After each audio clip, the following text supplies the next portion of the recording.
ವೀಕ್ಷಕರೇ, north Korea ದೇಶದಲ್ಲಿ ನಡೆಯುವಂತ ಎಲ್ಲಾ ಮಿಲಿಟರಿ ಪೆರೇಡ್ಗಳು ಹಾಗೂ ಟ್ಯಾಂಕರ್ ಸೇರಿದಂತೆ ಮೊದಲಾದಂತ ಮಿಲಿಟರಿ ವಾಹನಗಳ ಪೆರೇಡ್ಗಳ ಸಂಚಾರದ ಸಮಯದಲ್ಲಿ ಅಲ್ಲಿ ನಿಂತ ಸಾಕಷ್ಟು ಜನ ಮುಖ್ಯ ವ್ಯಕ್ತಿಗಳ ನಡುವೆ ಆ ಒಬ್ಬ ನಗುವ ಕಂಗಳ ಮೋಹಕ ಯುವತಿ ನಿಂತಿರ್ತಾಳೆ.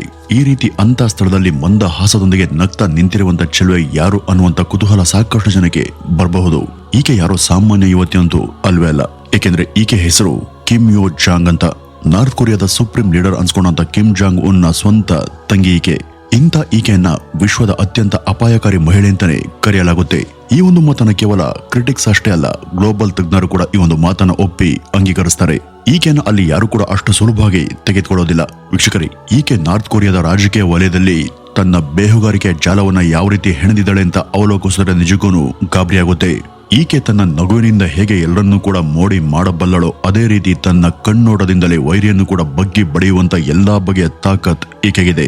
ಅಷ್ಟಕ್ಕೂ ಈಕೆ ಯಾರು, ಈಕೆ ಅಸಲಿ ಹಿನ್ನೆಲೆ ಏನು ಹಾಗೂ ಎಲ್ಲಕ್ಕಿಂತ ಮುಖ್ಯವಾಗಿ ಈಕೆಯನ್ನ ಯಾಕಾಗಿ ವಿಶ್ವದ ಅತ್ಯಂತ ಭಯಾನಕ ಮತ್ತು ಅಪಾಯಕಾರಿ ಮಹಿಳೆ ಅಂತ ಕರೆಯಲಾಗುತ್ತೆ ಅಂತ ಇವತ್ತಿನ ಈ ಒಂದು ವಿಡಿಯೋದಲ್ಲಿ ಸ್ವಲ್ಪ ಆಸಕ್ತಿಕರವಾಗಿ ಚರ್ಚೆ ಮಾಡೋಣ ಬನ್ನಿ ವೀಕ್ಷಕರೇ, ಈಕೆಯ ಜನ್ಮದಿನದ ಬಗ್ಗೆ ಒಮ್ಮತ ಅಭಿಪ್ರಾಯ ಯಾರಲ್ಲೂ ಕೂಡ ಇಲ್ಲ, ಅಥವಾ ಖಚಿತವಾಗಿ ಅದರ ಬಗ್ಗೆ ಎಲ್ಲೂ ಕೂಡ ನಮಗೆ ಮಾಹಿತಿ ಸಿಗೋದಿಲ್ಲ. ಯಾಕೆಂದ್ರೆ ಅಂತರ್ಜಾಲ ಹಾಗೂ ಇತರ ಸೋರ್ಸ್ಗಳಲ್ಲಿ ಈಕೆ ಜನ್ಮ ದಿನಾಂಕದ ಬಗ್ಗೆ ವಿವಿಧ ಬಗೆಯ ವಿವರಣೆಗಳು ಸಿಗ್ತವೆ. ಈಕೆ 1982ರಿಂದ 1989 ಒಳಗೆ ಯಾವಾಗ ಬೇಕಿದ್ರೂ ಕೂಡ ಜನಿಸಿರಬಹುದಾದಂತಹ ಸಾಧ್ಯತೆಗಳು ಇದ್ದಾವೆ. ಈಕೆ ತಂದೆ ಹೆಸರು ಕಿಮ್ ಜಾಂಗ್ ಇಲ್ ಅಂತ. ಈ ಮೊದಲು ನಾರ್ತ್ ಕೊರಿಯಾದ ಸುಪ್ರೀಂ ಲೀಡರ್ ಆಗಿದಂತ ಇವರ ಎರಡನೇ ಹಾಗೂ ಕಿರಿಯ ಮಗಳೇ ಕಿಮ್ ಯೋ ಜಾಂಗ್. ಇವರ 3 ಮಕ್ಕಳಲ್ಲಿ ಎರಡನೇ ಮಗನಾದಂತ ಈಗಿನ ನಾರ್ತ್ ಕೊರಿಯಾದ ಸುಪ್ರೀಂ ಲೀಡರ್ ಆಗಿರುವಂತ ಕಿಮ್ ಜಾಂಗ್ ಉನ್ನ ಅತ್ಯಂತ ಕಿರಿ ಸಹೋದರಿನೇ ಈಕೆ. ಇನ್ನು ಕಿಮ್ ಜಾಂಗ್ ಇಲ್ ರವರ ಹಿರಿ ಮಗ ಆದಂತ ಕಿಮ್ ಜಾಂಗ್ ಚೋಲ್ ಎಂಬುವರಿಗೆ ರಾಜಕೀಯದಲ್ಲಿ ಸ್ವಲ್ಪ ಕೂಡ ಆಸಕ್ತಿ ಇಲ್ಲ. ನಿಜ ಹೇಳ್ಬೇಕು ಅಂದ್ರೆ ಅವರೊಬ್ಬ ಮ್ಯೂಸಿಷಿಯನ್. ಇನ್ನು ಎರಡನೇ ಮಗ ಆದಂತ ಕಿಮ್ ಜಾಂಗ್ ಉನ್ ಈಗ ಸದ್ಯಕ್ಕೆ ನಾರ್ತ್ ಕೊರಿಯಾದ ಸುಪ್ರೀಂ ಲೀಡರ್ ಆಗಿದ್ದಾನೆ. ಈ ಇಬ್ಬರು ಅಣ್ಣಂದಿರ ನಂತರ ಬರುವಂತ ಈ ಕಿರಿ ಸೋದರಿಯೇ ನಾವು ಈಗ ಹೇಳ್ತಿರುವಂತ ಕಿಮ್ ಯೋ ಜಾಂಗ್. ಚಿಕ್ಕಂದಿನಿಂದಲೂ ಕೂಡ ಇವರು ತಮ್ಮಿಬ್ರು ಸೋದರರ ಜೊತೆಯಲ್ಲಿ ಬೆಳೆದಿದ್ರು ಕೂಡ ಬಹಳ ವರ್ಷಗಳ ಕಾಲ ಜನರು ಮುಂದೆ ಸಾರ್ವಜನಿಕವಾಗಿ ಎಲ್ಲೂ ಕೂಡ ಯಾವುದೇ ಸಭೆಯಲ್ಲೂ ಕಾಣಿಸ್ಕೊಂಡಿರಲಿಲ್ಲ. ಇವರ ಬಾಲ್ಯ ಹಾಗೂ ಬದುಕು, ಶಿಕ್ಷಣ ಇದೆಲ್ಲ ಅತ್ಯಂತ ಗೌಪ್ಯವಾಗಿಯೇ ನಡೀತಾ ಇತ್ತು.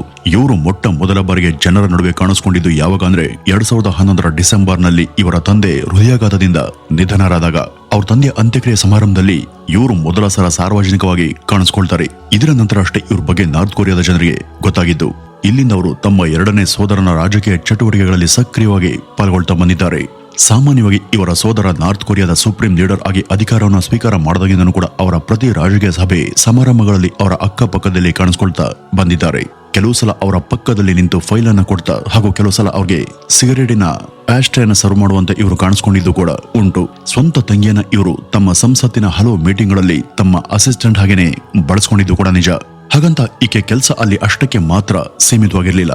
ಇದ್ರ ಬಗ್ಗೆ ನಾವು ತಿಳಿಯುವಂತ ಮುನ್ನ ಅವರ ಬದುಕಿನ ಹಿನ್ನೆಲೆ ಕುರಿತು ಒಂದಷ್ಟು ವಿಷಯಗಳನ್ನ ತಿಳಿಸೋದು ಅವಶ್ಯ. ಇವ್ರ ತಂದೆ ತನ್ನ 3 ಮಕ್ಕಳಲ್ಲಿ ಇಬ್ಬರನ್ನ 1990ರ ದಶಕದ ನಡುವೆ ಯುರೋಪ್ಗೆ ಶಿಕ್ಷಣಕ್ಕಾಗಿ ಕಳುಹಿಸ್ತಾರೆ. ಯುರೋಪಿನ ಉನ್ನತ ಗುಣಮಟ್ಟದ ಶಿಕ್ಷಣ ಅವರಿಗೆ ಸಿಗಲಿ ಎಂಬ ಕಾರಣಕ್ಕೆ ತಮ್ಮ ಮಗಳನ್ನ ಸ್ವಿಟ್ಜರ್ಲೆಂಡ್ ನ ಬರ್ನ್ ಎಂಬ ಊರಿನಲ್ಲಿ 1990ರಲ್ಲಿ ಅವರು ಅಲ್ಲಿಯ ಒಂದು ಸ್ಕೂಲ್ಗೆ ಸೇರಿಸ್ತಾರೆ. ಇಲ್ಲಿಯ ಒಂದು ಶಾಲೆಯಲ್ಲಿ ಇವರು ತಮ್ಮ ಮಗಳನ್ನ ಒಂದು ನಕಲಿ ಹೆಸರಿಂದ ಅಡ್ಮಿಷನ್ ಮಾಡಿಸಿ ಓದಿಸ್ತಾ ಇದ್ರು. ಅಲ್ಲಿ ಆಕೆ ಕೆಲವು ಸಮಯ ಓದಿದ ನಂತರ ಆಕೆಯನ್ನ ಅವಳ ಅಣ್ಣ ಅಂದ್ರೆ ಈಗಿನ ನಾರ್ತ್ ಕೊರಿಯಾದ ಸರ್ವಾಧಿಕಾರಿ ಆಗಿರುವಂತ ಕಿಮ್ ಕೂಡ ಜಾಯ್ನ್ ಆಗ್ತಾರೆ. ಇವರಿಬ್ಬರ ನಿಜವಾದ ಹೆಸರನ್ನ ಮರೆಮಾಚಿ ಆ ಶಾಲೆಯಲ್ಲಿ ಓದಿಸಲಾಗುತ್ತೆ.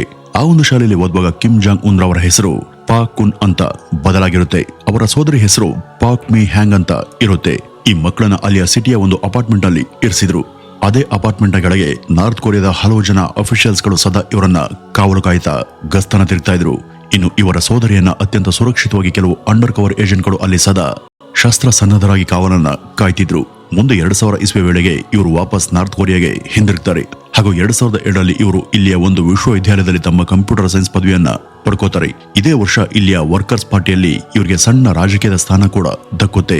ಇನ್ನು ಇದೆಲ್ಲಾಗಿ 2011ರಲ್ಲಿ ಮೊದಲ ಬಾರಿಗೆ ಅವರು ತನ್ನ ತಂದೆಯ ಸಂದರ್ಭದಲ್ಲಿ ಎಲ್ಲರ ಸಮ್ಮುಖದಲ್ಲಿ ಮೊದಲ ಬಾರಿಗೆ ಕಾಣಿಸ್ಕೊಳ್ತಾರೆ ಹಾಗೂ 2012ರಲ್ಲಿ ಇವರನ್ನ ನ್ಯಾಷನಲ್ ಡಿಫೆನ್ಸ್ ಇಲಾಖೆಯಲ್ಲಿ ಟೂರ್ ಮ್ಯಾನೇಜರ್ ಆಗಿ ನೇಮಕವನ್ನ ಮಾಡಿಕೊಳ್ಳಲಾಗುತ್ತೆ.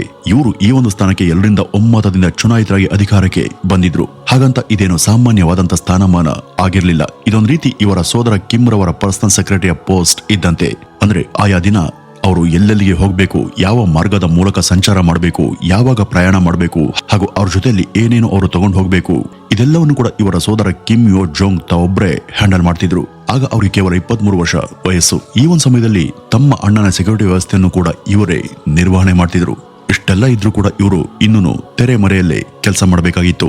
ಮುಂದೆ 2014ರಲ್ಲಿ ಮೊದಲ ಬಾರಿಗೆ ನಾರ್ತ್ ಕೊರಿಯಾದ ಸಂಸತ್ತಿನ ವೇದಿಕೆಯಲ್ಲಿ ಹಾಗೂ ಅಲ್ಲಿಯ ಮಾಧ್ಯಮಗಳಲ್ಲಿ ಇವರ ಹೆಸರು ಅಧಿಕೃತವಾಗಿ ಘೋಷಣೆಯಾಗುತ್ತೆ. ಆಗ ಇವರನ್ನ ಅಲ್ಲಿಯ ಪ್ರೋಪಗಂಡಾ ಮತ್ತು ಅಜಿಟೇಷನ್ ಡಿಪಾರ್ಟ್ಮೆಂಟ್ ನಲ್ಲಿ ವೈಸ್ ಡೈರೆಕ್ಟರ್ ಆಗಿ ನೇಮಕವನ್ನ ಮಾಡಲಾಗುತ್ತೆ. ಇದು ಮಾಧ್ಯಮಗಳ ಮೂಲಕ ಮಾಡುವಂತ ಕೆಲಸ ಕಾರ್ಯದ ಚಟುವಟಿಕೆಯಾಗಿದ್ದು, ಇಲ್ಲಿ ಇವರ ಸರ್ಕಾರದ ಹಾಗೂ ಪಕ್ಷದ ಪ್ರೋಪಗಂಡಾ ಮತ್ತು ಅಜೆಂಡಾಗಳ ರಚನೆ ಹಾಗೂ ಘೋಷಣೆ ಕೆಲಸವನ್ನ ಇವರು ನೋಡ್ಕೋತಿದ್ರು. ಡೈರೆಕ್ಟರ್ ಆಗಿ ಆಯ್ಕೆಯಾದಂತ ಕೆಲವೇ ಸಮಯದಲ್ಲಿ ಎಲ್ಲರನ್ನೂ ಕೂಡ ತಮ್ಮ ಹಿಡಿತಕ್ಕೆ ತೆಗೆದುಕೊಂಡು ತಾವು ಮುನ್ನೆಲೆಗೆ ಬರ್ತಾರೆ. ಆಲ್ಮೋಸ್ಟ್ ಈ ಒಂದು ಇಲಾಖೆಗೆ ಸೇರಿದ ನಂತರ ಅವರು ಇಲ್ಲಿಯ ಪ್ರೋಪಗಂಡಾ ಚೀಫ್ ಆಗಿ ಹೋದ್ರು. ಈ ಇಲಾಖೆಯಲ್ಲಿ ತನ್ನ ಸುತ್ತಲೂ ನನಗಿಂತ ಹೆಚ್ಚಿನ ಅನುಭವ ಇದ್ದಂತ ಸಾಕಷ್ಟು ಪುರುಷ ಅಧಿಕಾರಿಗಳು ಇದ್ರೂ ಕೂಡ ಅವರೆಲ್ಲರನ್ನೂ ಕೂಡ ಮೀರಿ ತಾನೇ ಮುಖ್ಯವಾಗಿ ತೋರಿಸಿಕೊಳ್ಳೋದು ಹಾಗೂ ತನ್ನ ಕೆಲಸದ ಚಾಕಚಕ್ಯತೆಯಿಂದ ಗುರುತಿಸಿಕೊಳ್ಳೋದು ಅಂದ್ರೆ ಅದು ಒಬ್ಬ ಹೆಣ್ಣಿಗೆ ಅಷ್ಟು ಸುಲಭದಲ್ಲ. ಆದ್ರೆ ಈ ಕಿಂಗ್ಯು ತನ್ಗೆ ಕೊಟ್ಟಿದ್ದಂತ ಜವಾಬ್ದಾರಿಯನ್ನ ತುಂಬಾ ಅಚ್ಚುಕಟ್ಟಾಗಿ ನಿರ್ವಹಿಸ್ತಾ ಹೋಗ್ತಾರೆ.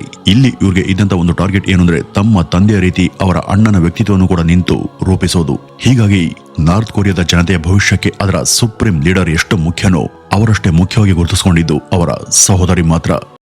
ಈ ಒಂದು ಸಮಯದಲ್ಲಿ ಇವರನ್ನ ಇಲ್ಲೆಲ್ಲ ನಾರ್ತ್ ಕೊರಿಯಾದ ಸುಪ್ರೀಂ ಲೀಡರ್ಗಿಂತನೂ ಕೂಡ ಹೆಚ್ಚು ಪವರ್ಫುಲ್ ಮಹಿಳೆ ಅಂತ ಭಾವಿಸಲಾಗಿತ್ತು. 2018ರ ಫೆಬ್ರವರಿಯಲ್ಲಿ ಕಿಮ್ ರವರ ಸೋದರಿ ಅಂತಾರಾಷ್ಟ್ರೀಯ ಮಟ್ಟದಲ್ಲಿ ಖ್ಯಾತಿ ಹಾಗೂ ಮನ್ನಣೆ ಗಳಿಸಿದ್ದು ಯಾವಾಗ ಅಂದ್ರೆ ಆ ವರ್ಷ ಸೌತ್ ಕೊರಿಯಾ ದೇಶದಲ್ಲಿ ನಡೆದಂತ ವಿಂಟರ್ ಒಲಿಂಪಿಕ್ಸ್ಗೆ ಅವರು ಅತಿಥಿಯಾಗಿ ಆಗಮಿಸಿದಾಗ. ವೀಕ್ಷಕರೇ, ನಿಮ್ಗೆಲ್ಲ ಗೊತ್ತಿರುವಂತೆ ಕೊರಿಯಾ ದೇಶ 1953ರಷ್ಟು ಹಿಂದೆನೆ ಈ ಒಂದು ಭಾಗವಾಗಿ ಒಡೆದು ಹೋದಂತ ಒಂದು ದೇಶ. ಆಗಿನಿಂದ ನಾರ್ತ್ ಹಾಗೂ ಸೌತ್ ಕೊರಿಯಾಗಳು ಬದ್ಧ ಶತ್ರುಗಳಂತೆ ಪರಸ್ಪರ ಯುದ್ಧವನ್ನು ನಡೆಸಿಕೊಂಡು ಬಂದಂತ ದೇಶಗಳು. ಈ ಎರಡೂ ದೇಶಗಳ ನಡುವೆ ಸಾಮರಸ್ಯ ಹಾಗೂ ಸಹಕಾರ ಸಾಧಿಸುವಂತ ಸಂಕೇತದಂತೆ ಈ ಒಂದು ವಿಂಟರ್ ಒಲಿಂಪಿಕ್ಸ್ ಅನ್ನ ಸೌತ್ ಕೊರಿಯಾ ದೇಶದಲ್ಲಿ ಏರ್ಪಡಿಸಲಾಗಿತ್ತು. 1953ರ ಎರಡೂ ದೇಶಗಳ ಸಿವಿಲ್ ಯುದ್ಧದ ನಂತರ ಇದೇ ಮೊದಲು ನಾರ್ತ್ ಕೊರಿಯಾದ ಮುಖ್ಯ ವ್ಯಕ್ತಿಗಳು ಸೌತ್ ಕೊರಿಯಾ ದೇಶಕ್ಕೆ ಕಾಲಿಟ್ಟಿದ್ದು. ಈ ಒಂದು ಐತಿಹಾಸಿಕ ಹಾಗೂ ಅಪೂರ್ವ ಮಿಲನಕ್ಕಾಗಿ ತನ್ನ ಅಣ್ಣನ ಬದಲಿಗೆ ಅವರ ಸೋದರಿ ಇಲ್ಲಿಗೆ ಬಂದಿದ್ರು. ಭರ್ತಿ 65 ವರ್ಷಗಳ ನಂತರ ಶತ್ರು ದೇಶಗಳು ಪರಸ್ಪರ ಈ ರೀತಿ ಒಂದು ಸುಂದರವಾದಂತಹ ಸಭೆ ಹಾಗೂ ವೇದಿಕೆಯಲ್ಲಿ ಒಂದಾಗಿದ್ವು. ಹೀಗಾಗಿ ಆಗ ಇದು ಗ್ಲೋಬಲ್ ಮೀಡಿಯಾದ ಅಟೆನ್ಷನ್ ಸೆಳೆದಿತ್ತು. ಆ ಒಂದು ವೇಳೆಯಲ್ಲಿ ಹಿಂದಿನ ಎಲ್ಲ ಕಹಿ ಹಾಗೂ ದ್ವೇಷಗಳನ್ನ ಮರೆತು ನಾರ್ತ್ ಕೊರಿಯಾದ ಕಿಮ್ ಯೋ ತನ್ನ ಶತ್ರು ದೇಶ ಆದಂತ ಸೌತ್ ಕೊರಿಯಾದ ನಾಯಕರ ಜೊತೆ ಸಹಜವಾಗಿ ಕೈಯನ್ನ ಕುಲುಕಿ ತನ್ನದೇ ಶೈಲಿಯಲ್ಲಿ ಮಂದಹಾಸ ಬೀರಿದಂತ ವಿಡಿಯೋ ಹಾಗೂ ಫೋಟೋಸ್ ಆಗ ಗ್ಲೋಬಲ್ ಮೀಡಿಯಾದಲ್ಲಿ ತೀವ್ರ ಸಂಚಲನವನ್ನೇ ಸೃಷ್ಟಿ ಮಾಡಿದ್ವು. ಈ ಮೂಲಕ ಅವರು ನಾರ್ತ್ ಕೊರಿಯಾ ಅಂದ್ರೆ ಅದು ಬರೀ ಯುದ್ಧ, ಹಿಂಸೆ ಹಾಗೂ ರಕ್ತಪಾತಗಳನ್ನ ಪ್ರೀತಿಸುವಂತ ದೇಶ ಅಲ್ಲ ಅಂತ ತೋರಿಸ್ಕೊಟ್ಟು ಅದರ ಸಾಫ್ಟ್ ಸೈಡೆಡ್ ಮುಖ ಪರಿಚಯವನ್ನ ಜಗತ್ತಿಗೆ ಮಾಡಿಸಿದ್ರು. ಇದೆಲ್ಲದರ ಜೊತೆ ಅವರು ಅಲ್ಲಿಯ ನಾಯಕರು ಹಾಗೂ ಅಧಿಕಾರಿಗಳ ಜೊತೆ ರಹಸ್ಯವಾಗಿ ಡಿನ್ನರ್ ಅನ್ನ ಸೇವಿಸಿದ್ರು ಹಾಗೂ ಅವ್ರಿಗಾಗಿ ಅವರ ಅಣ್ಣ ಕೊಡೋದಕ್ಕೆ ಹೇಳಿದಂತ ಒಂದು ರಹಸ್ಯವಾದಂತ ಒಂದು ಪತ್ರವನ್ನು ಕೂಡ ಅವರ ಕೈಗೆ ಕೊಡ್ತಾರೆ. ಈ ಮೂಲಕ ಅಷ್ಟು ವರ್ಷಗಳ ಎರಡೂ ದೇಶಗಳ ನಡುವೆ ಇದ್ದಂತ ದ್ವೇಷ ಹಾಗೂ ಶತ್ರುತ್ವ ಇಲ್ಲಿಗೆ ಮುಗಿಯಿತು ಅಂತ ಇದು ವಿಶ್ವಕ್ಕೆ ಸಾರುವಂತೆ ಇದ್ರೂ ಕೂಡ ಇದು ನಾರ್ತ್ ಕೊರಿಯಾದ ಸರ್ಕಾರದ ಪ್ರಾಪಗಂಡಾದ ಒಂದು ವಿಧ ಅನ್ನೋದನ್ನ ನಾವ್ಯಾರು ಇಲ್ಲಿ ಮರಿಬಾರದು. ಇದೆಲ್ಲ ಆದ ನಂತರ 2018 ಮತ್ತು 19ರವರೆಗೂ ಅವರು ತಮ್ಮ ಬ್ರದರ್ ಹೋದ ಕಡೆ ಎಲ್ಲ ತಾವು ಕೂಡ ಅವರನ್ನ ತಮ್ಮ ನೆರಳಿನ ಹಾಗೆ ಅನುಸರಿಸ್ತಾ ಇದ್ರು. ಅದು 2019ರ ಸೌತ್ ಕೊರಿಯಾದ ಅತಿ ಮುಖ್ಯವಾದಂತಹ ಸಮಿಟ್ ಸಭೆಯಲ್ಲಿ US ಅಧ್ಯಕ್ಷರಾದಂತ ಟ್ರಂಪ್ ರವರ ಭೇಟಿನೇ ಇರಲಿ, ಟ್ರಂಪ್ ರವರನ್ನ ನಗ್ತ ಕೈಕುಲ್ಗೆ ವಿಶ್ ಮಾಡ್ತಾ ಅವರು ಆ ಸಭೆಗಳಲ್ಲಿ ಪ್ರಮುಖ ಹೈಲೈಟ್ ಆಗಿ ಕಂಗೊಳಿಸಿದ್ರು. 2019ರಲ್ಲಿ ಅಮೆರಿಕದವರ ಜೊತೆ ನಾರ್ತ್ ಕೊರಿಯಾ ಮಾಡಬೇಕಿದ್ದಂತ ನ್ಯೂಕ್ಲಿಯರ್ ಒಪ್ಪಂದಗಳು ಹಾಗೂ ಅದರ ಕುರಿತಾದಂತಹ ಮಾತುಕತೆಗಳೆಲ್ಲ ವಿಫಲವಾಗಿದ್ವು. ಯಾವಾಗ ಇವು ಅಂದ್ಕೊಂಡಂತ ರೀತಿಯಲ್ಲಿ ಸಾಗ್ಲಿಲ್ವೋ ಇದರ ಪರಿಣಾಮವನ್ನ ಕಿಮ್ ರವರ ಸೋದರಿ ತಾವೇ ಎದುರಿಸಬೇಕಾಯಿತು.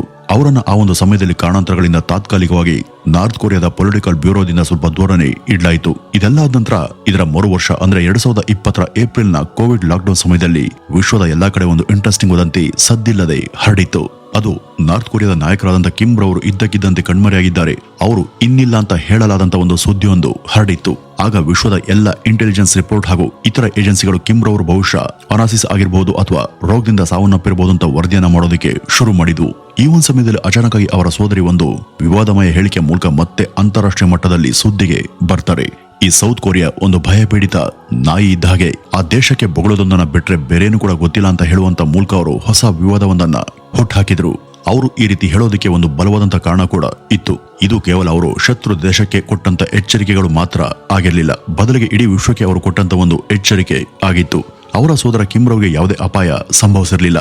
ಅವರ ಕುರಿತಾಗಿ ಹರಡಿದ ಒಂದು ನಕಲಿ ಸುದ್ದಿ ಮಾತ್ರ ಅಂತ ಬಹಳ ಬೇಗ ಎಲ್ರಿಗೂ ಗೊತ್ತಾಯಿತು. ಅದಕ್ಕೆ ಪೂರಕವಾಗಿ ಕಿಮ್ ರವರು ಕೂಡ ಸಾಕಷ್ಟು ಕಡೆ ಮತ್ತೆ ಕಾಣಿಸ್ಕೊಳ್ಳೋದಕ್ಕೆ ಶುರು ಮಾಡ್ತಾರೆ. ಇನ್ನು ಇದ್ರ ಜೊತೆ ಈ ಸಲ ಇನ್ನಷ್ಟು ಹೆಚ್ಚಿನ ಪವರ್ಫುಲ್ ನೊಂದಿಗೆ ನಾರ್ತ್ ಕೊರಿಯಾ ದೇಶಕ್ಕೆ ಪೊಲಿಟಿಕಲ್ ಬ್ಯೂರೋದಲ್ಲಿ ಅವರ ಸೋದರಿ ಕೂಡ ಈಗ ತುಸು ಹೆಚ್ಚು ಬಲಿಷ್ಠವಾಗಿ ಕಾಣಿಸ್ಕೊಳ್ಳೋದಕ್ಕೆ ಮತ್ತೆ ಗುರುತಿಸ್ಕೊಳ್ಳೋದಕ್ಕೆ ಶುರು ಮಾಡ್ತಾರೆ.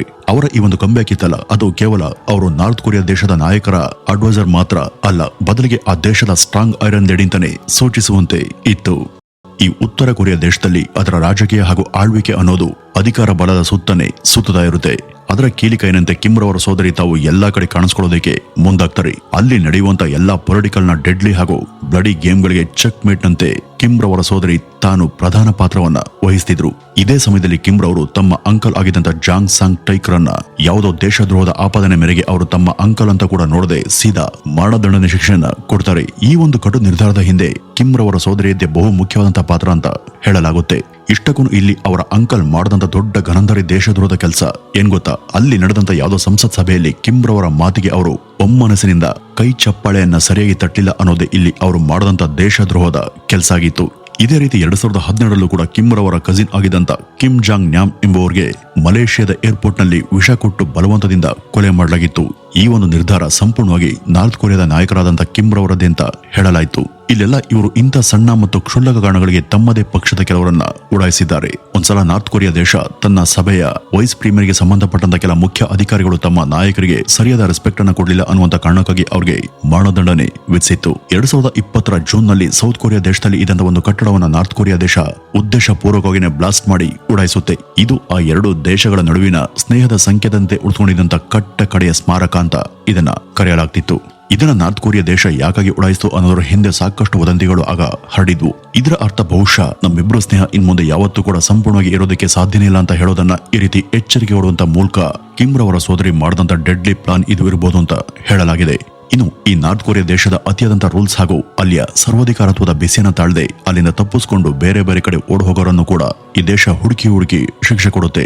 ಆ ರೀತಿ ಸ್ವಂತ ದೇಶವನ್ನು ಬಿಟ್ಟು ಹೋಗೋದು ಕೂಡ ಯಾವುದೇ ದೇಶದ್ರೋಹಕ್ಕಿಂತನೂ ಕಡಿಮೆ ಇದಲ್ಲ. ಅದಕ್ಕೆ ನಮ್ಮಲ್ಲಿ ಸರಿಯಾದ ಶಿಕ್ಷೆ ಇದೆ ಅಂತ ಕಿಮ್ ರವರ ಸೋದರಿ ಸಾಕಷ್ಟು ಕಡೆ ಹೇಳ್ತಾ ಬಂದಿದ್ದಾರೆ. ಇನ್ನು 2023ರಲ್ಲಿ ವಿಶ್ವದ ಅತ್ಯಂತ ಪ್ರಬಲ ಹಾಗೂ ಬಲಿಷ್ಠ ಮಹಿಳೆಯಾಗಿ ಬೆಳೆದಂತ ಈಕೆ ಅಮೆರಿಕದ ಅಂದಿನ ಅಧ್ಯಕ್ಷರಾಗಿದ್ದಂತ ಜೋ ಬೈಡೆನ್ ರವರ ವಿರುದ್ಧ ಕೂಡ ಒಂದು ಚಿಲ್ಲರೆ ಹೇಳಿಕೆಯನ್ನು ಕೊಟ್ಟು ಆ ದೇಶದ ಜನರನ್ನ ನೇರವಾಗಿ ಪ್ರೊವೋಕ್ ಮಾಡಿದ್ರು. ಈ ಜೋ ಬೈಡೆನ್ ಎಂಬ ವ್ಯಕ್ತಿ ಭವಿಷ್ಯನೇ ಇಲ್ಲದಂತ ನಿರುಪಯುಕ್ತ ಮೋದಿ ಮನುಷ್ಯ ಅಂತ ಅವರು ನೇರವಾಗಿನೇ ಅವರ ಹೆಸರನ್ನ ತಗೊಂಡು ಇಲ್ಲಿ ಹೇಳಿಕೆಯನ್ನ ಕೊಟ್ಟಿದ್ರು. ಇಷ್ಟೆಲ್ಲ ಅವರು ಸೌತ್ ಕೊರಿಯಾದ ಅಧ್ಯಕ್ಷರನ್ನು ಕೂಡ ಅವನು ಅಮೆರಿಕ ತಾನು ತಿಂದು ಎಸೆಯುವಂತ ಮೂಡೆಗಾಗಿ ಕಾದು ಕೂತಿರುವಂತ ಹಸಿದ ನಾಯಿ ಅಂತ ಹೇಳುವಂತ ಮೂಲಕ ಹಂಗಿಸಿದ್ರು. ವಿಶ್ವದ ಪ್ರಮುಖ ನಾಯಕರ ಬಗ್ಗೆ ಈಕೆ ಕೊಟ್ಟಂತ ಇಂತಹ ವಿಚಿತ್ರ ಹೇಳಿಕೆಗಳೇ ಈಕೆ ವಿಶ್ವದ ಯಾವುದೇ ಪುರುಷ ಸರ್ವಾಧಿಕಾರಿಗಿಂತನೂ ಕೂಡ ಕಡಿಮೆಯಾದಂತ ಹೆಂಗಸು ಅಲ್ಲ ಅನ್ನೋದನ್ನ ಸ್ಪಷ್ಟವಾಗಿ ಅವು ನಿರೂಪಿಸ್ತವೆ. ಈಕೆ ಮೆಂಟಲ್ ಡಿಸ್ಟರ್ಬ್ ಆದ್ಲು ಅಂದ್ರೆ ಕಿಮ್ಗಿಂತನೂ ಕೂಡ ಹೆಚ್ಚು ಕೋಪದಿಂದ ಈಕೆ ತನ್ನ ಮನಸ್ಸಿನ ಮಾತುಗಳನ್ನ ಅತ್ಯಂತ ನೇರವಾಗಿ ಹೊರಹಾಕೋದಕ್ಕೆ ಯಾವ ಕಾರಣಕ್ಕೂ ಹಿಂಜರಿಯುವಂತ ಹೆಣ್ಣಲ್ಲ ಅಂತ ಎಲ್ಲರೂ ಹೇಳ್ತಾರೆ. ಈಕೆನ ಈ ದೇಶದ ಅತ್ಯಂತ ಎತ್ತರದ ಡಿಸಿಷನ್ ಮೇಕಿಂಗ್ ಯೂನಿಯನ್ ನ ಮುಖ್ಯ ವ್ಯಕ್ತಿಯನ್ನಾಗಿ ನೇಮಕವನ್ನ ಮಾಡಲಾಗಿದೆ. ಅಧಿಕೃತವಾಗಿ ಅವರು ನಾರ್ತ್ ಕೊರಿಯಾ ದೇಶದ ಪ್ರೋಪಗಂಡಾ ಚೀಫ್ ಆಗಿ ಕೆಲಸವನ್ನ ಮಾಡ್ತಾ ಇದ್ರು ಕೂಡ ಇಲ್ಲಿಯ ಎಲ್ಲಾ ತರಹದ ಪಾಲಿಸಿಗಳನ್ನ ಮತ್ತು ನಿಯಮಗಳನ್ನ ಸ್ವತಃ ಕಿಮ್ ರವರ ಜೊತೆ ಕೂತು ಇವರೇ ರಚನೆ ಮಾಡ್ತಾರೆ ಅನ್ನೋದು ಕೂಡ ಸತ್ಯ. ಈ ಮೊದಲು ಅಲ್ಲೆಲ್ಲ ಕೇವಲ ಪುರುಷ ಸರ್ವಾಧಿಕಾರಿಗಳು ಮಾತ್ರ ತಮ್ಮ ಆಡಳಿತ ಚುಕ್ಕಾಣಿನ ಹಿಡಿದು ನಡೆಸ್ತಿದ್ರು. ಆದ್ರೆ ಕಿಮ್ ರವರ ಸೋದರಿ ಬಂದ ನಂತರ ಅದರ ರೀತಿ ನೀತಿನೇ ಬದಲಾಗಿ ಹೋಗಿದೆ. ಇವರನ್ನ ಸಾಕಷ್ಟು ಸಲ ನಾರ್ತ್ ಕೊರಿಯಾ ದೇಶದ ಸುಪ್ರೀಂ ಲೀಡರ್ಗಳ ಮೌತ್ ಪೀಸ್ ಅಂತಾನೆ ಕರೆಯಲಾಗುತ್ತೆ. ಒಂದ್ ವೇಳೆ ಇವರ ಸೋದರರಾದಂತ ಕಿಮ್ ರವರಿಗೆ ಏನಾದ್ರೂ ಹೆಚ್ಚು ಕಮ್ಮಿ ಆದ್ರೆ ತಕ್ಷಣ ಅವರ ಸಂಪೂರ್ಣ ಅಧಿಕಾರ ಅವರ ಸೋದರಿ ಆದಂತ ಈಕೆ ಕೈಗೆ ಅದು ಹಸ್ತಾಂತರವಾಗುತ್ತೆ. ಇದರಲ್ಲಿ ಯಾವುದೇ ಸಂದೇಹ ಇಲ್ಲ ಅಂತ ಹೇಳಲಾಗ್ತಿದೆ. ಏಕೆಂದ್ರೆ ಈವರೆಗೂ ಬಂದಂತ ಮಾಹಿತಿಗಳ ಅಪ್ಡೇಟ್ ಪ್ರಕಾರ ಕಿಮ್ ರವರಿಗೆ ಯಾವುದೇ ಗಂಡು ಮಗ ಇಲ್ಲ. ಅಕಸ್ಮಾತ್ ಅವ್ರಿಗೆ ಯಾವ್ದಾದ್ರು ಗಂಡು ಮಗು ಇದ್ರೂ ಕೂಡ ಆ ವ್ಯಕ್ತಿ ಪ್ರಾಪ್ತ ವಯಸ್ಸಿಗೆ ಬರೋದಕ್ಕೆ ಇನ್ನೂ ಕೂಡ ಸಾಕಷ್ಟು ಸಮಯ ಹಿಡಿಯುತ್ತೆ. ಹೀಗಾಗಿ ನಾರ್ತ್ ಕೊರಿಯಾ ದೇಶದ ಮುಂದಿನ ನಾಯಕಿಯಾಗಿ ಕಿಮ್ ನಂತರ ಅವರ ಸೋದರಿ ಈ ಒಂದು ಸ್ಥಾನಕ್ಕೆ ಬರುವಂತ ಎಲ್ಲಾ ಲಕ್ಷಣಗಳು ಹಾಗೂ ಸಾಧ್ಯತೆಗಳು ಕೂಡ ನಮ್ಮ ಮುಂದೆ ದಟ್ಟವಾಗಿ ಕಾಣ್ತಿವೆ. ಇತಿಹಾಸದ ಯಾವುದೇ ನಾರಿ ಮುನಿಗಳ ಬಳಿ ಈಗಿನಂತೆ ನ್ಯೂಕ್ಲಿಯರ್ ಅಥವಾ ಅಂತ ಆಯುಧಗಳು ಇರಲಿಲ್ಲ. ಆದ್ರೆ ಈಕೆ ಬಳಿ ಇದೆಲ್ಲವೂ ಕೂಡ ಇದೆ. ಹೀಗಾಗಿನೇ ಇವತ್ತು ಇವರನ್ನ ವಿಶ್ವದ ಅತ್ಯಂತ ಅಪಾಯಕಾರಿ ಮಹಿಳೆಯರ ಪೈಕಿ ಪ್ರಮುಖರು ಅಂತ ಲಿಸ್ಟ್ ಮಾಡಲಾಗಿದೆ. ಒಬ್ಬ ಮಹಿಳೆ ಜಗತ್ತಿನ ಯಾರಿಗೂ ಯಾವುದಕ್ಕೂ ಕೂಡ ಕಡಿಮೆ ಇಲ್ಲ ಅನ್ನೋದನ್ನ ಅವರು ಅವರದೇ ಶೈಲಿಯಲ್ಲಿ ನಿರೂಪಿಸಿದ್ದಾರೆ. ಈ ಕಿಮ್ ಜಾಂಗ್ ಉನ್ ಹೋದ ನಂತರ ಇವರ ಸೋದರಿ ಈ ದೇಶದ ಅಧಿಕಾರವನ್ನ ಸ್ವೀಕಾರ ಮಾಡಿ ನಾರ್ತ್ ಕೊರಿಯಾ ದೇಶದ ಇತಿಹಾಸದಲ್ಲೇ ಮೊದಲ ಬಾರಿಗೆ ಅವನ ದೇಶವನ್ನ ಮಹಿಳಾ ಆಳ್ವಿಕೆಯ ಸಾರಥ್ಯದಲ್ಲಿ ಮುನ್ನಡೆಸಿಕೊಂಡು ಯಶಸ್ವಿಯಾಗಿ ಸಾಗ್ತಾರಾ ಎಂಬ ಕಾತುರ ಸದ್ಯ ಎಲ್ಲರಲ್ಲೂ ಕೂಡ ಇದೆ. ಆದ್ರೆ ಇದಕ್ಕೆ ಮುಂದೆ ಕಾಲನೇ ಸರಿಯಾದ ಉತ್ತರವನ್ನ ಕೊಡಬೇಕು. ವೀಕ್ಷಕರೇ, ಇದಿಷ್ಟು ಇವತ್ತಿನ ಈ ಒಂದು ವಿಡಿಯೋದ ಮಾಹಿತಿ ಅಂತ ಹೇಳ್ತಾ ಈ ಕಿಮ್ ಸೋದರಿ ಬಗ್ಗೆ ನಿಮ್ಮ ಅಭಿಪ್ರಾಯ ಏನಾದರೂ ಇದ್ರೆ ಅದನ್ನ ಕಮೆಂಟ್ ಮೂಲಕ ತಪ್ಪದೆ ತಿಳಿಸಿ. ನಮಸ್ಕಾರ.